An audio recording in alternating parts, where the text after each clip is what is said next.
में विद्वानों के अनेक मत प्रचलित थे जो निम्नलिखित थे, या बहुत से विद्वान के बहुत से मत है प्रचलित, तो उसके निम्नलिखित मत है। तो पहला मत है प्रचारवाद का सिद्धांत। इस सिद्धांत के अनुसार लोक कथाओं में एक स्थान से दूसरे स्थान के लिए प्रचार होता है। जिस प्रकार भाषा की एक स्थान से दूसरे स्थान को प्रचार होता है, उसी प्रकार लोक कथाओं का इस सिद्धांत का समर्थक विद्वान का कहना है कि जिस प्रकार भाषा की उत्पत्ति के संबंध में कुछ नहीं कहा जा सकता है, उसी प्रकार लोक कथाओं की उत्पत्ति भी अनिश्चित है। यह विद्वान भारत और मेसोपोटामिया को लोक कथाओं का उद्भव स्थल मानते हैं।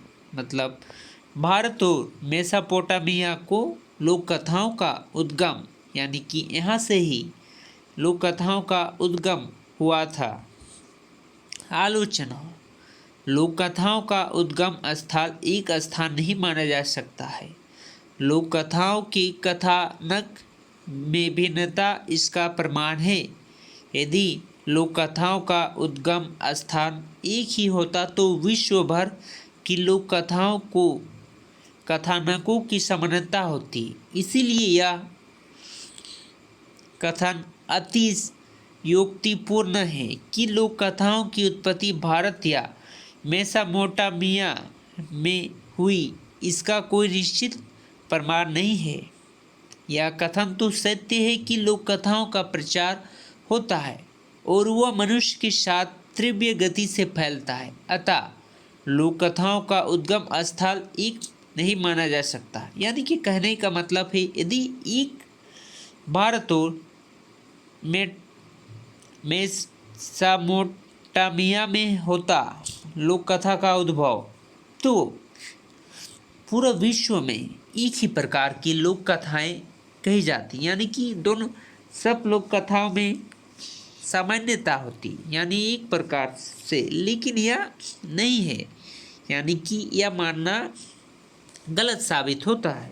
दूसरा है प्रकृति रूपवाद। इस सिद्धांत के अनुसार मानव प्रकृति के रूप एवं घटनाओं को अपनी कल्पना के माध्यम से लोक कथाओं में मानवीकरण के रूप में वर्णन करता है।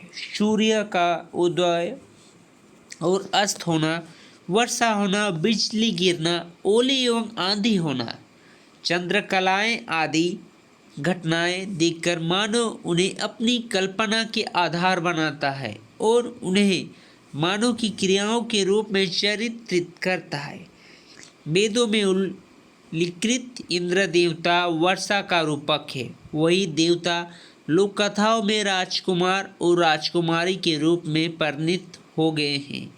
एक लोक कथा में सूर्य और वायु की ओर वंदना तथा एक वस्त्रधारी व्यक्ति के कपड़े उतारने में वायु को परम्परागत करना आदि में आंधी की प्राकृतिक घटना का लोक कथा के रूप में परिणत किया गया है।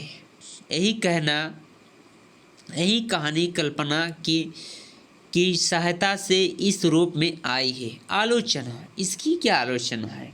यह सिद्धांत पौराणिक कथाओं के उद्गम के संबंध में तो सत्य मानी जा सकती है, लेकिन अन्य लोक कथाओं के संबंध में सत्य नहीं मानी जा सकती।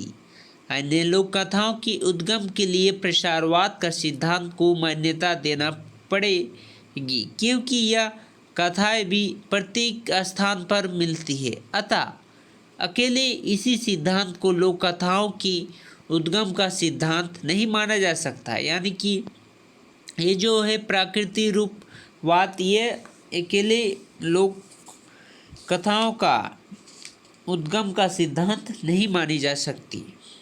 तीसरा है मनोविश्लेषणवाद। फ्रायड और उनके अनुयायी इस सिद्धांत के प्रबल समर्थक हैं। उन्होंने लोक कथाओं का उद्गम यौन प्रवृत्तियों से मानना है। उनके अनुसार मन के दो भाग, चेतन और अचेतन, जो कि मस्तिष्क में होता है, दिमाग में, एक तरफ चेतन और दूसरा तरफ अचेतन।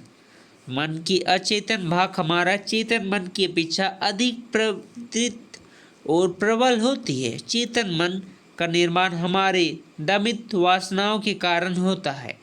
काम प्रवृत्ति एवं विकृत और असामाजिक प्रवृत्ति है, जिसकी तृप्ति सामाजिक जीवन में असंभव है। यह दमित काम वासना हमें स्वप्न में दैनिक जीवन की भूलों और अधिक प्रबल होने पर मानसिक रोगों में अभिव्यक्त हुई करती है, जिसके कारण मनुष्य का व्यवहार असाधारण हो जाता है।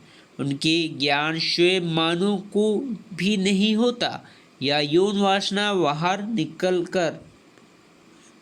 निकलने का अवसर खोजती है। इस सिद्धांत की अनुयायियों के अनुसार लोक कथाओं उन्हीं यौन वासनाओं के रूप बदलने से उत्पन्न होती है। लोक कथाओं में एक राजा के एक से अधिक रानियों की कल्पना, एक रानी का अधिक सुंदर होना और उससे अधिक प्रेम करना आदि दमित काम वासनाओं के ही रूपक है, जो राजा के माध्यम से कहे जाते हैं। सामाजिक अंकुश के कारण व्यक्ति स्पष्ट रूप में अपनी सात रानियाँ नहीं कहते। इस प्रकार कहने वह अपने चेतन मन को छलता है। अतः मनोविश्लेषणवादियों के अनुसार लोक कथाएं उन्हीं दमित काम वासनाओं का परिणाम है, जो अचेतन मन में दबी रहती है।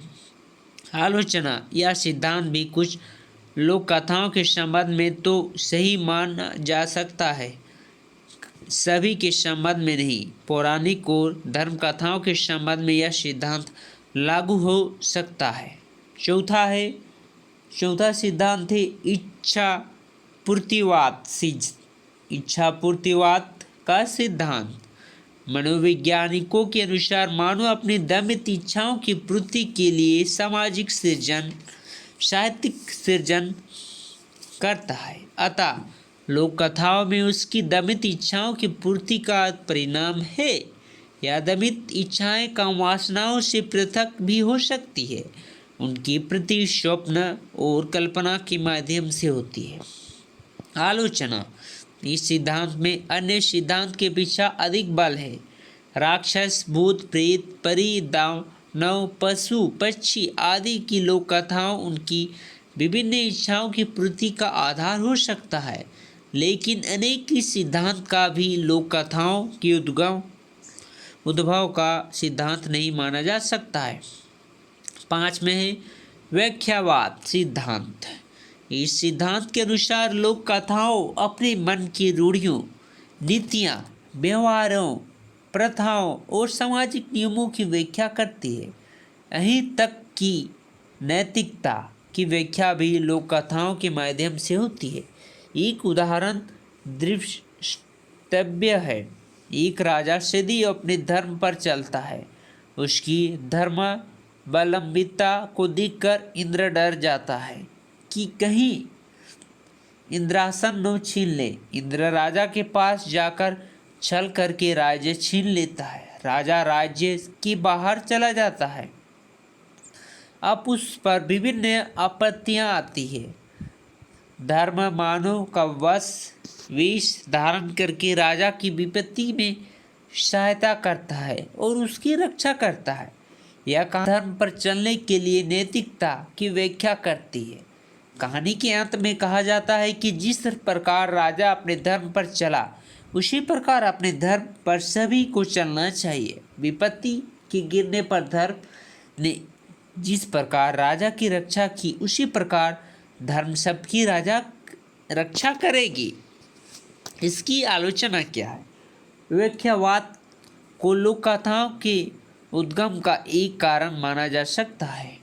सभी प्रकार की कहानियों के उद्भव का कारण इस सिद्धांत को नहीं माना जा सकता है। परी, दाने और भूत प्रेतों की कथाओं का उद्भव कैसे हुआ, ये भी इसमें हम लोग आलोचना कर सकते हैं। 6 में है विकासवाद सिद्धांत। विकासवाद सिद्धांत इसके बारे में इसमें जानेंगे 6 नंबर में। टायरल इस सिद्धांत का प्रबल समर्थक है। उनके अनुसार लोक कथाओं का उद्गम एक स्थान पर नहीं हुआ है। संपूर्ण विश्व में मानव समाज की आधारभूत मानसिक समानता और उनकी समान चेतन ही उनके मूल कारण है। इसी कारण विश्व की सभी लोक कथाओं की आधारभूत समानता देखी जा सकती है। लोमड़ी की चालाक होना, सौतेली माँ का संतान के साथ कटु व्यवहार करना, परी दाने और भूत प्रेतों की कल्पना विश्व भर की लोक कथाओं में समान रूप में व्याप्त है। आलोचना प्रसारवाद भी इस सिद्धांत की व्याख्या कर लेती है, इसीलिए इस सिद्धांत की उपयुक्तता न्यून हो जाती है। 7वां है यथार्थवाद।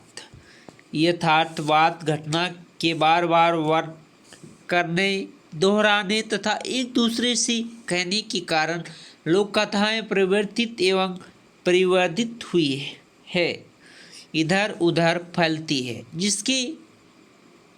जिसके इधर उधर फैलने पर देश काल की संस्कृति का प्रभाव पड़ता है, जिससे उनका रूप बदल जाता है कि लोक कथा के लिए आदि रूप का पता नहीं चल पाता। उनके रूप परिवर्तन और परिवर्तित में पात्र तथा शैली तक बदल जाते हैं, लेकिन कथा का मूल्य कोई यथार्थ घटना ही होता है। आलोचना यह सिद्धांत बहुत कम कथाओं के संबंध में सत्य प्रतीत होता है। अधिकांश लोक कथाएं मानव की कल्पना प्रसूत होती है। लोक कथा की यथार्थ घटना के अभाव में यह सिद्धांत नितांत लंगड़ा है।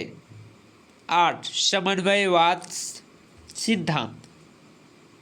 लोक कथाओं के उद्गम या उद्भव के संबंध में उपयुक्त सिद्धांत में से कोई एक सिद्धांत पूर्ण नहीं माना जा सकता, क्योंकि प्रत्येक सिद्धांत में कुछ दोष तथा अफवाह थे। इन सिद्धांत में 4 सिद्धांत प्रमुख है। पहला प्रसारवाद, दूसरा प्रकृति रूपवाद, तीसरा मनोविश्लेषणवाद, चौथा विकासवाद। इन चारों सिद्धांत को मिलाकर समन्वयवाद की स्थापना की जा सकती है। ये थे लोक कथाओं की सिद्धांत, लोक कथाओं की उत्पत्ति का सिद्धांत, यानी कि कैसे उद्भव हुआ था उसका सिद्धांत, क्या क्या थे, क्या क्या विद्वानों द्वारा मत थी, इसके बारे में पूरी विस्तार से जाने हैं इस वीडियो में हम लोग। और इसी तरह के इंटरेस्टिंग नॉलेज के लिए हमें लाइक करें वीडियो को और चैनल को सब्सक्राइब कर सकते हैं। पसंद आए तो कर सकते हैं सब्सक्राइब।